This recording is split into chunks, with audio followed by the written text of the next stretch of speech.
उन्वान: भूतिया स्कूल में पहला दिन, बच्चों की हंसी और डर भरी कहानी। कहानी: एक छोटे से गांव में एक पुराना स्कूल था जो कई सालों से बंद पड़ा था। गांव वालों का कहना था कि वहां भूत रहते हैं। एक दिन 5 शरारती बच्चे, बबलू, चिंटू, गोलो, मैना और टिंको, खेलते खेलते इसी बंद स्कूल में दाखिल हो गए। जैसे ही दरवाजा खुला, एक अजीब सी आवाज आई, कौन आया है मेरी क्लास में?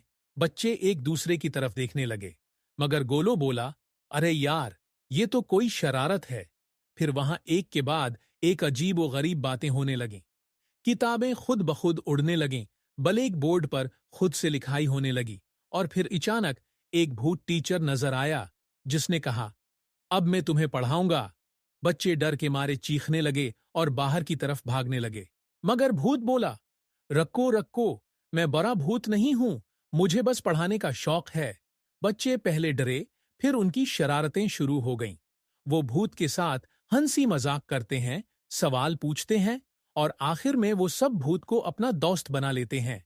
आखिरी मंजर में सब बच्चे और भूत मिलकर स्कूल में डांस करते हैं और कहते हैं, ये स्कूल अब भूत का नहीं, बच्चों का स्कूल है। स्टाइल और प्रेजेंटेशन: मजाहिया आवाजें, बच्चों और भूत की हल्का हारर म्यूजिक, पल्स, हंसी वाला बेड कार्टून या एक्टिंग वीडियो, दोनों में मजा आएगा। आखिर में हंसी और सबक दोनों।